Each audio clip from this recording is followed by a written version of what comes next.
तो देखो बच्चों, आज टॉपिक पढ़ेंगे हम लोग जो कि शायद आप लोग पहली बार पढ़ेंगे ऑफिशियली।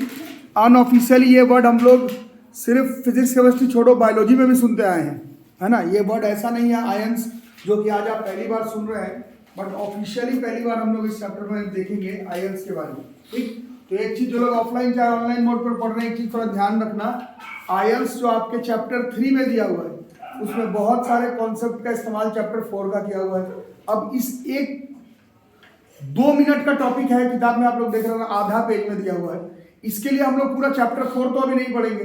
तो मैं ऊपर से ट्राई करूंगा समझाने का आपको कि मेन कॉन्सेप्ट क्या है। अगर नहीं भी समझ में आया तो एटलीस्ट जिस एटम का मैं आयंस लिखूंगा वो याद करने का ट्राई करना। वैसे आई विल ट्राई कि आपको समझ में आए, बट नहीं भी समझ में आया तो कोई पैनिक मत करना, क्योंकि चैप्टर 4 में दोबारा पढ़ाया जाएगा और ऑफिशियली चैप्टर 4 में ही पढ़ना है।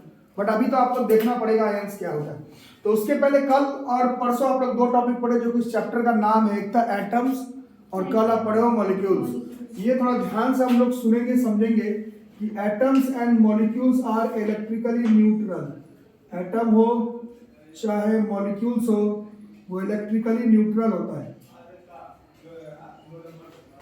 इलेक्ट्रिकली न्यूट्रल का मतलब बताता हूँ अभी, वैसे आप लोग समझ रहे होंगे तो फिजिक्स की बातें हैं। इलेक्ट्रिकली न्यूट्रल का मतलब एटम्स और मॉलिक्यूल्स के पास जो नेट चार्ज होता है वो 0 होता है। न्यूट्रल का मतलब यही होता है। ठीक है, समझ आ रही है कुछ बात? जैसा भी मैं आपको समझाता हूँ ऐसे ही अभी मैं लेक्चर दे चुका हूँ कि नहीं भी समझ में आएगा तो कम से कम याद करने का ट्राई करना। एक बार पेज नंबर 51 निकालो, एक बार एनसीईआरटी का पेज नंबर 51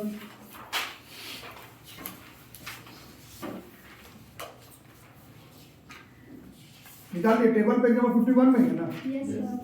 टेबल जो है वो पेज नंबर 51 में है। ठीक है, आप ऑक्सीजन के बारे में देखो, वहां पर ऑक्सीजन दिख रहा होगा।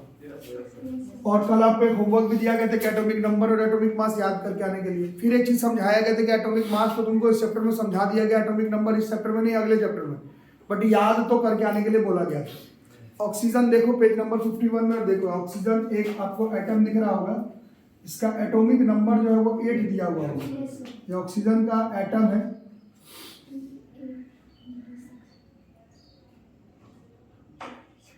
इसका एटॉमिक नंबर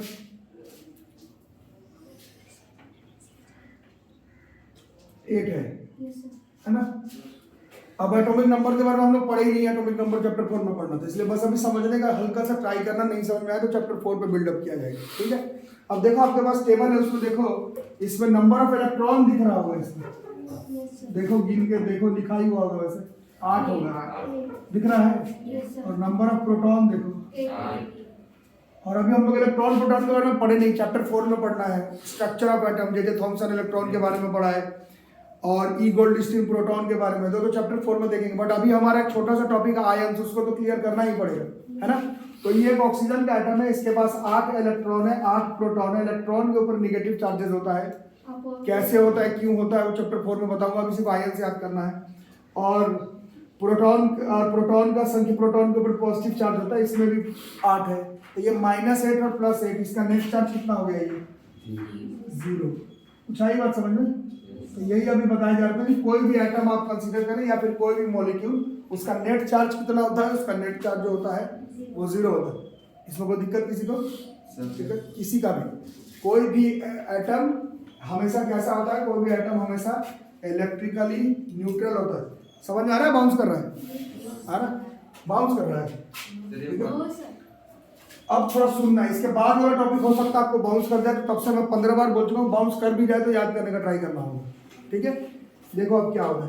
ये 8 इलेक्ट्रॉन है, ये 8 प्रोटॉन है। इसका हम लोग अगले चैप्टर में पढ़ेंगे, इलेक्ट्रॉनिक कन्फिगुरेशन अगले चैप्टर में है ना। ऑक्सीजन का इलेक्ट्रॉनिक कन्फिगुरेशन जब देखेंगे तो इसमें K सेल होता है और L सेल होता है, और 8 इलेक्ट्रॉन है तो K सेल में 2 इलेक्ट्रॉन होता है और L में जो होता है वो 6 इलेक्ट्रॉन होता है, 2 और 6। जल्दी जल्दी बैठो, बहुत इंपॉर्टेंट टॉपिक। क्या रहा समझ में? K और L, अब इसलिए बोल रहा हूँ कि अगले चैप्टर की बात है। ऐसे देख लो, जैसे ऑक्सीजन है तो ऑक्सीजन के अंदर ऐसे न्यूक्लियस होता है, ऐसे सेल्स होता है एटम के अंदर, है ना। इसी सेल को हम लोग K सेल कहते हैं, L सेल कहते हैं। जैसे इसमें 8 इलेक्ट्रॉन है तो यहाँ पर 2 इलेक्ट्रॉन है और L पर जो है ऐसे 6 इलेक्ट्रॉन होता है। अभी समझ लो, अगले चैप्टर में पढ़ना, भी कम से कम याद करना। आयंस थोड़ा सा टॉपिक है तो उसके लिए हमें बिल्डअप करना, ठीक है। तो अब एक रूल है जो कि चैप्टर 4 में ही पढ़ना है। उस रूल के हिसाब से किसी भी एटम को, जैसे ऑक्सीजन के बारे में बात करते हैं, सबके बारे में बात करके क्या होगा, ऑक्सीजन तभी स्टेबल माना जाता है केमिस्ट्री में जब इसके आउटर मोस्ट वाले सेल में 8 इलेक्ट्रॉन हो। कितना इलेक्ट्रॉन हो? 8। आउटर मोस्ट में कितना इलेक्ट्रॉन होने पर ऑक्सीजन स्टेबल हो जाता है? 8। इसके पास कितना है? 6। तो जब हम लोग केमिकल रिएक्शंस में ऑक्सीजन को डालते हैं तो ऑक्सीजन का आउटर मोस्ट में 6 इलेक्ट्रॉन है, चाहिए इसको 8, तो ये 2 इलेक्ट्रॉन ले लेता है। कुछ आ रहा है समझ में? ये 2 इलेक्ट्रॉन, तो क्या गेन किया ये? इलेक्ट्रॉन के ऊपर कौन सा चार्ज है अभी आपको बताएगा? नेगेटिव। तो ये शुरुआत में ऑक्सीजन का नेट चार्ज कितना था? 0। बट जैसे ही आफ्टर गेन किया 2 इलेक्ट्रॉन, जैसे ही ये 2 इलेक्ट्रॉन गेन किया आफ्टर गेनिंग 2 इलेक्ट्रॉन्स, जैसे ही ये 2 इलेक्ट्रॉन को गेन किया, इलेक्ट्रॉन पे कौन सा चार्ज है? नेगेटिव। और 2 इलेक्ट्रॉन मतलब 2 नेगेटिव, उसको ये गेन कर लिया। तो ऑक्सीजन के ऊपर पहले कितना चार्ज था? पहले इसके पास 0 था, बट 2 इलेक्ट्रॉन गेन करने के बाद इसके ऊपर कितने का चार्ज आएगा? 2 नेगेटिव का। आ रहा है समझ में? और जैसे ही एक एटम के ऊपर चार्ज आने लगे, उसी को ही हम लोग आयंस कहते हैं। यही मीनिंग होता है आयंस का, ठीक है। आयंस के बारे में चैप्टर 4 में आपको दोबारा पढ़ाया जाएगा, बट अभी फिलहाल आपके एनसीईआरटी में जो टॉपिक है आयंस, उसका मतलब क्या होता है?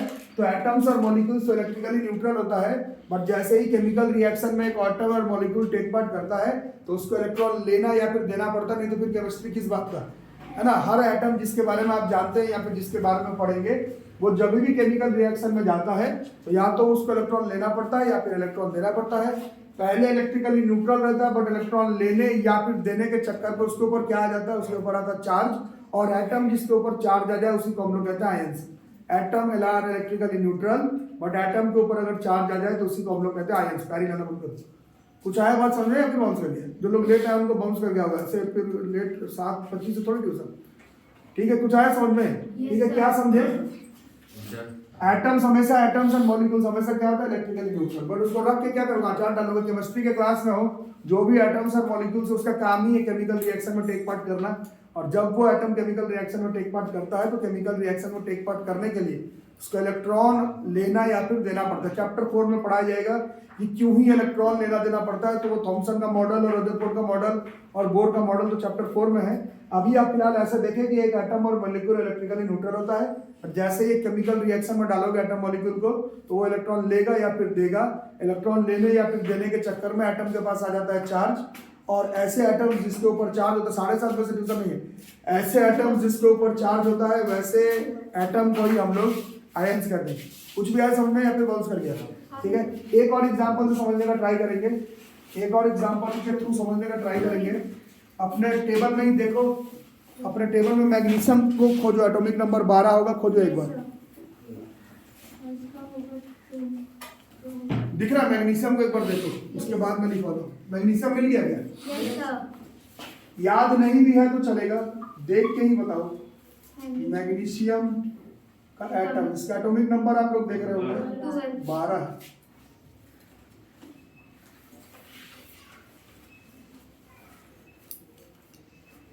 है ना, 12। इसमें इलेक्ट्रॉन का संख्या देखो, बैग जाना बंद करो, 12 है ना। और नंबर ऑफ प्रोटॉन देख लो, -12 +12, इसका नेट चार्ज 0। ये भी बताएगा हर एटम क्या होता है? Electrically neutral. बट जैसे ही इसको केमिकल रिएक्शन में डालोगे, ये सेल्स बना करके चेक किया जाता है, जो कि अगले चैप्टर पढ़ना भी, वो देख लो। इसमें 3 सेल होता है, KLM। हाँ, कुछ लोग बता रहे हैं, यहाँ पर है 2, यहाँ पर 8, अभी बता ना आउटर मोस्ट में कितना इलेक्ट्रॉन चाहिए स्टेबल होने के लिए? है इसके पास 8? अभी है ना 2, 1, 2, 3, 4, 5, 6, 1, 2, 3, 4, 5, 6, 7, 8 है ना। कितना इलेक्ट्रॉन हो गया? 2 और 8 10 हो गया। बट इसके पास कितना इलेक्ट्रॉन है? ये किस सेल में चला गया?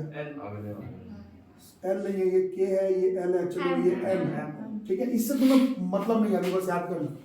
तो आउटर मोस्ट में कितना इलेक्ट्रॉन हो गया? 2। लेकिन स्टेबल होने के लिए आउटर मोस्ट में कितना चाहिए था? 8। तो ये इस समय इसके पास 2 इलेक्ट्रॉन फालतू है, तो लूज करेगा। तो ये अपना 2 इलेक्ट्रॉन क्या करेगा? इस केस में ये अपना 2 इलेक्ट्रॉन जो है वो लूज कर देगा। अरे समझ में? Yes sir. किसको लूज किया है? जिसको चाहिए। किसको लूज किया? क्या लूज किया? इलेक्ट्रॉन पे कौन सा चार्ज है? अपने में से माइनस हटा दिए तो तुम्हारे पास कौन सा चार्ज बचेगा? जैसे पहले जीरो इलेक्ट्रिकली न्यूट्रल, फिर अपने में से माइनस निकाल दिए तो तुम्हारे पास क्या बच गया? तुम्हारे पास बच गया प्लस। ये तुम ऐसे भी गिन सकते हो। अब इसके पास इलेक्ट्रॉन देखो कितना बचा, कितना था इसके पास, कितना छोड़ दिया, कितना बचा। इलेक्ट्रॉन में निगेटिव चार्ज होता है, -10 हो गया। और प्रोटॉन देखो कितना है, प्रोटॉन पे कौन सा चार्ज था? ये बोला गया कि गया नहीं गया, ऐसे बोला गया, ये मतलब उतना ही रह गया। अब नेट चार्ज निकालो, प्लस की माइनस, +12 है, -10 है, +12 -10 कितना हो गया? This is +2। तो अब देखो इसके पास एक चार्ज आ गया। Mg as an atom is electrically neutral. ये मैग्नीशियम का एटम है, इसके ऊपर कितना चार्ज है? कुछ नहीं। बट अगर रिएक्शन में डाले और मैग्नीशियम ने अपना 2 इलेक्ट्रॉन लूज कर दिया तो इसके ऊपर कितने का चार्ज आ गया? इसके पास 2+ का चार्ज आ गया। इसी को ही हम लोग कहते हैं आयंस। कुछ भी आया समझ में? क्योंकि थोड़ा सा ही चैप्टर में सीखना है, बाकी चैप्टर 4 में सीखना है। अभी फिलहाल क्या सीखे, एक बार जल्दी जल्दी बोलो। एटम्स हमेशा क्या होता है? Electrically neutral. मॉलिक्यूल्स भी हमेशा क्या होता है? Electrically neutral. जब केमिकल रिएक्शन में डालोगे एटम और मॉलिक्यूल को, एटम मॉलिक्यूल बनाए घर पर अचार डालने के लिए थोड़ी। केमिस्ट्री में जो भी एटम्स एंड मॉलिक्यूल्स होते हैं take part in chemical reaction. जैसे केमिकल रिएक्शन में डालते हैं एटम्स अपना इलेक्ट्रॉन लेता है या फिर देता है। किस नियम से लेता है वो आप अगले चैप्टर के लिए छोड़ दीजिए, नेक्स्ट चैप्टर में पढ़ना है। पर थोड़ा थोड़ा तो समझ में आ ही गया होगा। रिएक्शन में जरूरत पड़े तो इलेक्ट्रॉन लेना है और रिएक्शन में जरूरत पड़े तो इलेक्ट्रॉन उस एटम को देना है। तो जो एटम अपना इलेक्ट्रॉन छोड़ देगा, ये देखो एटम अपना इलेक्ट्रॉन छोड़ दिया, इसके ऊपर पॉजिटिव चार्ज आ गया, पहले तो न्यूट्रल था। और जो इलेक्ट्रॉन ले लिया उसके पास निगेटिव चार्ज आ गया। पहले तो इलेक्ट्रिकल न्यूट्रल था बट अब उसके पास निगेटिव चार्ज आ गया। इलेक्ट्रिकली न्यूट्रल से जैसे ही उसके ऊपर चार्ज आया तो वो कहलाया ion.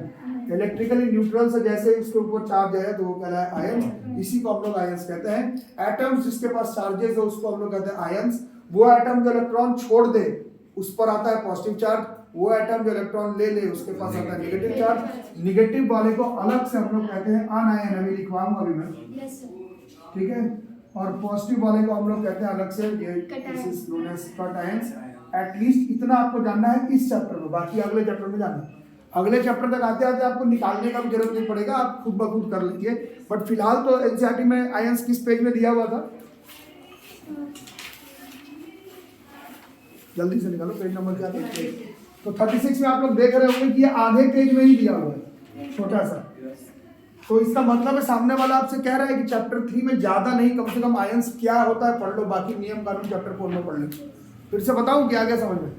Atoms and molecules are electrically neutral, but when atoms and molecules gain charges either by accepting electrons or losing electrons, they form ions. ठीक है, अगर इलेक्ट्रॉन लूज कर रहा है मतलब ले रहा है, मान लो अगर ले रहा है, याद करने का आसान तरीका इलेक्ट्रॉन में निगेटिव है, जो निगेटिव को लेगा उसके पास तो निगेटिव ही आएगा ना, तो उसको हम लोग अनायन कहेंगे। और जो इलेक्ट्रॉन देगा, निगेटिव दे रहा है, अपने जीरो में से निगेटिव गया तो वो पॉजिटिव हो गया, तो वो पॉजिटिव वाला जो है वो कैटायन होगा। जो इलेक्ट्रॉन लिया वो बनाएगा अनायन, जो इलेक्ट्रॉन दिया वो बनाएगा कैटायन। इसके बारे में अभी मैं लिखवाऊंगा, पहले थोड़ा शॉर्टकट में लिख करके रखो। अब इसके बाद इसका पूरा थ्योरी लिखेंगे अभी। तो अगर इतना समझ गए तो थोड़ा लिखा जाए। लिखना थोड़ा कम ही है इस टॉपिक में, चैप्टर 4 में पूरा लिखना। तो बताओ खुद से अगर डिफाइन करना होता तो क्या बताते? एटम्स हैविंग क्या चार्ज आर कॉल्ड आयंस। ऊपर क्या लिखा गया? एटम हमेशा क्या होता है? Electrically neutral.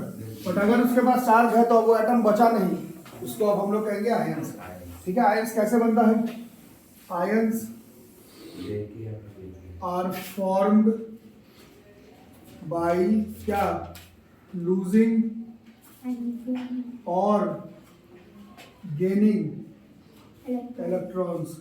सिर्फ इलेक्ट्रॉन ही क्यों गेन लॉस होता है वो चैप्टर 4 में पढ़ना है। अभी उसके ऊपर डिस्कशन है, अभी हम लोग आयन पढ़ रहे हैं, थोड़ी अभी जे थॉमसन का एटॉमिक स्ट्रक्चर पढ़ने लगेंगे अचानक से। वो जब आएगा तभी पढ़ेंगे। ठीक है, positive ions are called cations, हमेशा के लिए याद रखना है। और ये कैसे बना? आर फॉर्म्ड बाय लूज की गेन बाय लूजिंग इलेक्ट्रॉन्स।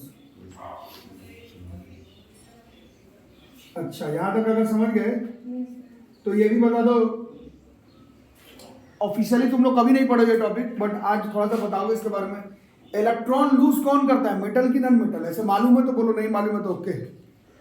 अभी एग्जाम्पल से भी आपको पता चल जाता।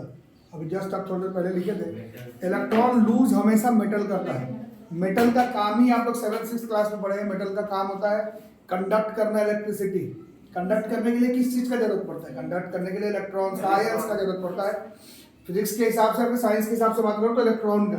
तो जो इलेक्ट्रॉन देता है एक्चुअली में, जो कटायन बनाता है वो मेटल ही बनाता है। ये अलग से आपको केमिस्ट्री में याद करना है। मेटल्स फॉर्म्स कटायंस, याद रहेगा ना।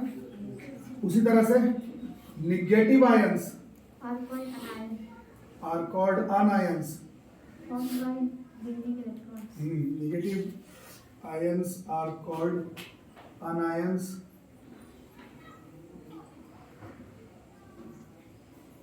यहाँ पर दे आर फॉर्म्ड होता है, they are formed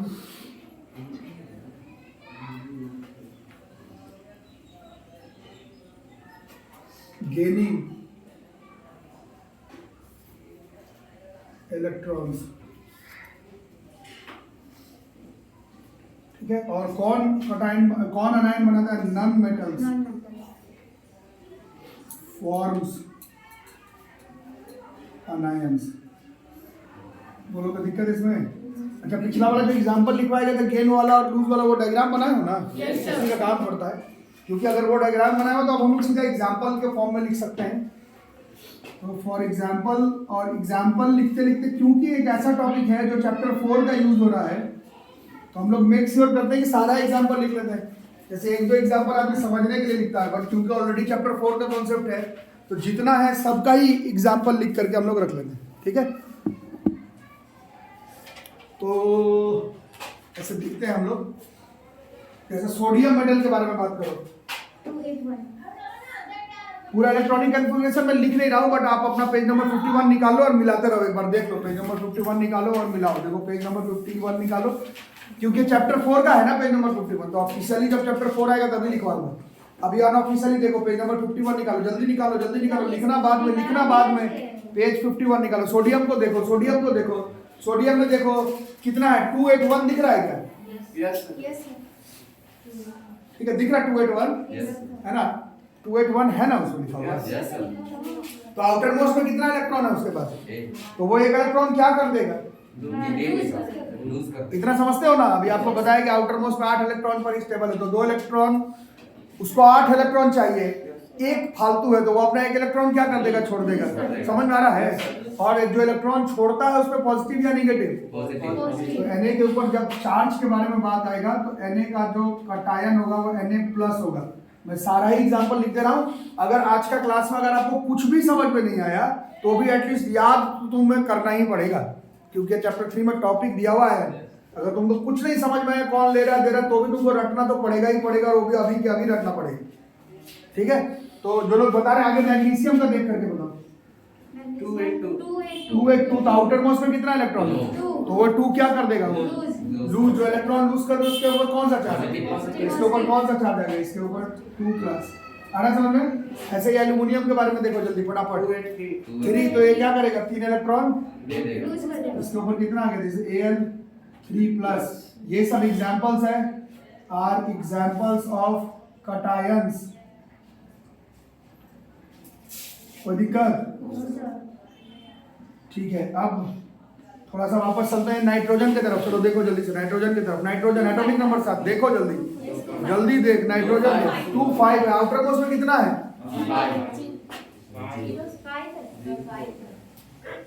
outer most में 5 है। स्टेबल बनने के लिए अभी आपको क्या बताएंगे? आउटर मोस्ट में कितना चाहिए? 8। तो क्या करेगा ये सोच के बताओ? 3 ले लेगा। एक दूसरा ऑप्शन भी है कि 5 छोड़ देगा, जैसे इसमें आप लोग बता रहे थे छोड़ देगा। बट कितना छोड़ना पड़ेगा? अगर छोड़ना पड़ा आउटर मोस्ट में 5 इलेक्ट्रॉन, तो कितना छोड़ना पड़ेगा? 5। और लेना कितना पड़ेगा? आसान कौन सा हुआ? तो 3 लेना। तो इलेक्ट्रॉन ले रहा है तो कौन सा चार्ज आ जाएगा इसमें? तो नाइट्रोजन के ऊपर आएगा 3 निगेटिव। कुछ समझ में आया या बाउंस कर गया?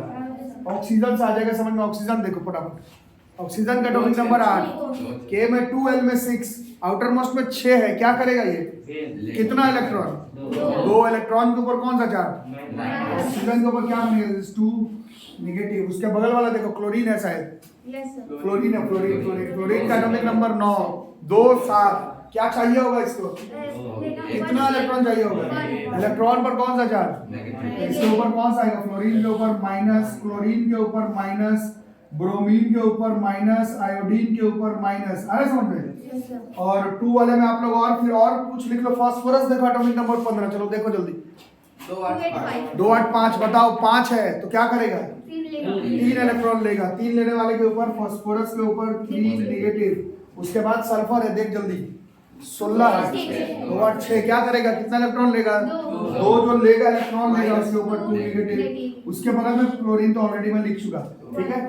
तो ये सब एग्जांपल है, these are examples of anions.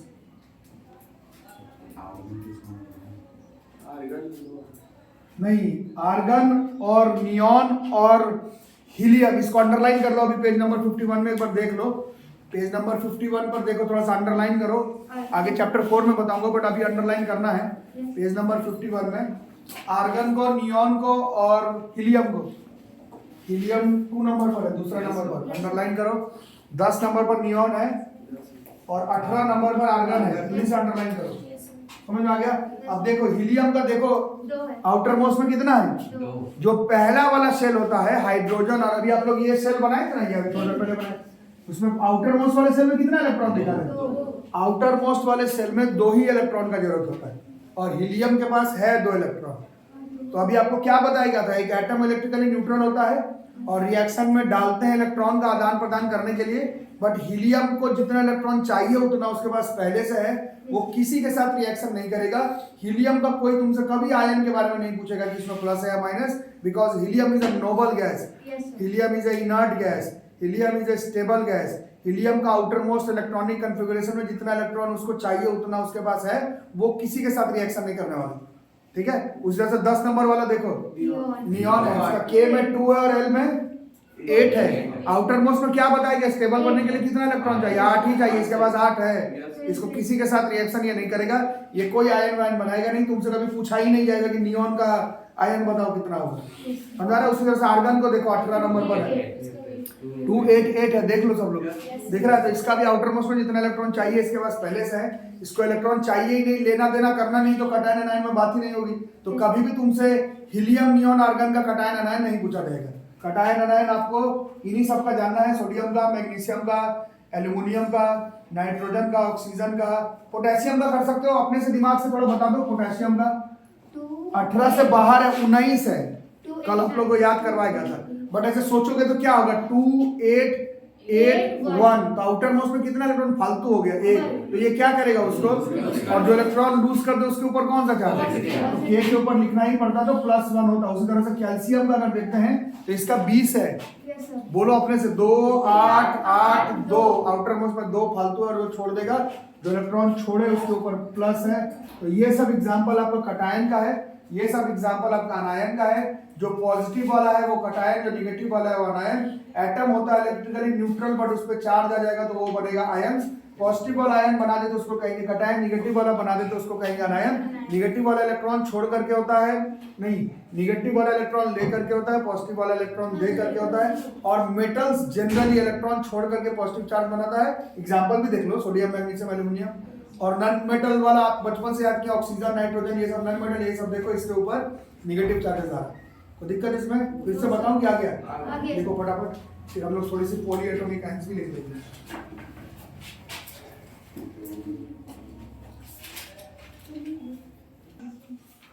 तो नेक्स्ट टॉपिक एक हम लोग अभी पढ़ेंगे, ठीक है। ये भी एक्चुअली में केमिस्ट्री का टॉप टॉपिक में से है, बट आपके चैप्टर 3 में थोड़ा सा करके दिया हुआ है, तो वो थोड़ा सा करके आपको अभी पढ़ना पड़ेगा, ठीक है। टॉपिक का नाम है पॉली एटॉमिक आयंस। क्या नाम है?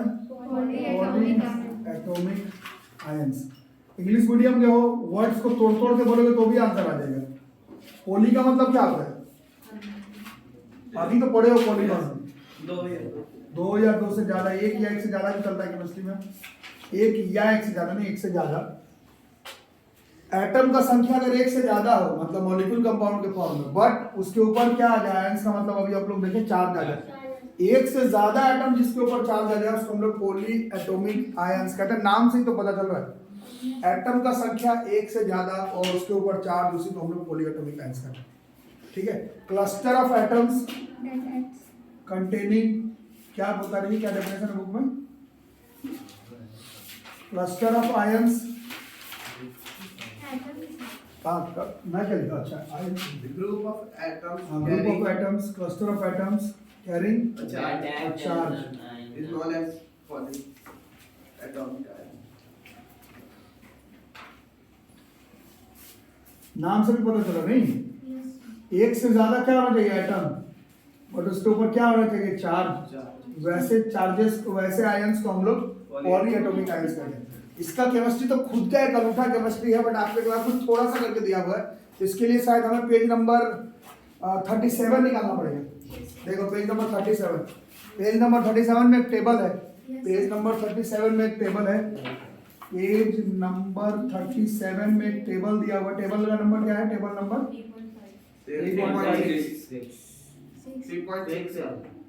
3.6। इसका लास्ट में देखो एक ग्रुप होगा, उस ग्रुप के ऊपर लिखा हुआ होगा पॉली एटॉमिक आयंस, नजर आ रहा है कि नहीं आ रहा है? Yes sir. तो एटलीस्ट अभी मैं बता रहा था कि आपको कुछ भी समझ में नहीं आया तो भी आपको इस चैप्टर में जिस जिस आयन का नाम दिया हुआ है वो आपको याद करना पड़ेगा। ठीक है, और 7 of the famous poly atomic ions का नाम एक्चुअली वहां पर आपको मिल जाएगा। तो इसमें देखो सबसे पहले एक आपको दिख रहा होगा ammonium ions, ammonium, ammonia gas नहीं, एमोनियम आयंस। ध्यान से देखना समझना, इसका फॉर्मूला होता है NH4। तो कितना एटम है इसमें, कितना एटम है इसमें, 5 एटम से भी पूछा जाता तो 5 होता, बट इसके ऊपर चार्ज भी होता है, दिस इज +1। तो एक से ज्यादा एटम है, एक से ज्यादा एटम है, एक से ज्यादा एटम है, एक से ज्यादा एटम है, फिर भी इसके ऊपर चार्ज है, इस वजह से इसको हम लोग कहते हैं पॉली एटॉमिक आयंस। और ऐसा 7 आपको बुक में एक के ऊपर एक दिया हुआ है, नाम के साथ याद करना है, दीज आर नॉट एग्जाम्पल्स कि आप इसमें से 2 याद कर ले और तुम्हारा काम चल जाए, ऐसा नहीं हो सकता। डेल्टन का पोस्टुलेट जो लोग फेलियर हैं उन लोग ऐसे याद करते हैं कि स्कूल में 7-6 पोस्टुलेट क्या ही पूछा जाएगा, 2 हम याद कर लेते, ऐसे नहीं होता। डेल्टन का 6 पोस्टुलेट साथ में ही है, आपके मर्जी से कोई 2 जिसका लैंग्वेज कम लग रहा है वो याद कर लेते हैं, ऐसा डेल्टन का पोस्टुलेट थोड़ी है। उसी तरह से यहाँ पर जो 7 एग्जाम्पल लिखवाया गया वो लिखवाया जाएगा, वो ऐसा नहीं कि आपके ऑप्शन में कोई 2 इसमें से याद कर लेते काम बन जाएगा, जितना है सब याद करना पड़ेगा। ठीक है, एमोनियम के बाद वाला जितना भी अभी आपके बुक में आप लोग देखेंगे वो सब माइनस चार्जेस पर है, सिर्फ प्लस वाला सिर्फ यही है। एमसीक्यू एग्जाम होता तो ये पूछा जाता, एक ऐसा पॉली एटॉमिक आयन जिसके ऊपर पॉजिटिव चार्ज हो, 9th में एक ऐसा एक ही एग्जांपल जाता, बाकी सब माइनस वाला आपको दिखेगा। नाम के साथ याद करना, पहले कार्बोनेट, नाम है CO3, चार्ज है 2 नेगेटिव। इसके बाद है हाइड्रोजन कार्बोनेट, पैर हिलाना बंद करो, हाइड्रोजन कार्बोनेट को बाइकार्बोनेट भी कहते हैं, दिस इज HCO3। इसको बाइकार्बोनेट नाम से भी ये फेमस रहेगा जब तक आप साइंस पढ़ेंगे तब तक। This is HCO3।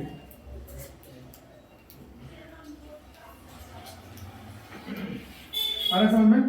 इसके बाद चौथे नंबर पर आपका वहां पर दिख रहा होगा सल्फेट या हाइड्रोक्साइड, पहले लिख देता हूं, हाइड्रोक्साइड आयंस, OH नेगेटिव, नाम के साथ याद करना है, कंपलसरी है। इसके बाद दिख रहा होगा सल्फेट, SO4 2 नेगेटिव। इसके बाद आपको दिख रहा होगा नाइट्रेट, NO3 -1। एक दिख रहा होगा फॉस्फेट, PO4 3 नेगेटिव। यही 7 है, और एक सल्फाइड अलग से शायद होगा, अलग से है, काम नहीं पड़ेगा बट याद करना पड़ेगा, है तो याद करना पड़ेगा। सल्फाइड है, SO3 और इस पे ऊपर 2 नेगेटिव ही है। ठीक है, इसमें ये 7 तो आपको जितना जल्दी हो सके मुजवानी याद करना पड़ेगा, और ये याद करना पड़ेगा, बार बार टीचर बोल रहा, पिछला वाला मैं बोल रहा था कि समझने का भी ट्राई करो। अगर भूल गया एल्युमिनियम का कितना होता है तो अभी आप लोग बता रहे थे एल्युमिनियम का, भाई हम भूल भी गए तो निकाल सकते हैं, 283 है, आउटर मोस्ट में 3 इलेक्ट्रॉन एक्स्ट्रा है, 3 इलेक्ट्रॉन छोड़ देगा, जो इलेक्ट्रॉन पे निगेटिव है जो छोड़ेगा प्लस आ जाएगा, समझ में आ रहा है? पीछे वाला जो आपको कटायन अनायन बताएगा वो मैं बोला याद तो कर लो, बट समझाया भी गया है कि कम से कम समझ करके भी चलो। ये आपको सीधा सीधा भी आउट एंड आउट नाम के साथ याद करना पड़ेगा, ठीक है। वैसे इसकी भी कहानी है, इसके ऊपर ये चार्जेस कैसे आता है वो भी बताया जाएगा आपको, बट फिलहाल इस चैप्टर में आपको आयंस एंड पॉलीएटॉमिक आयंस नाम के साथ याद करना पड़ेगा, ठीक है। समझ आ रहा है? एक इसमें से किसी को एक्सप्लेन करना पड़े तो मैं थोड़ा कर देता हूँ आप लोगों के लिए।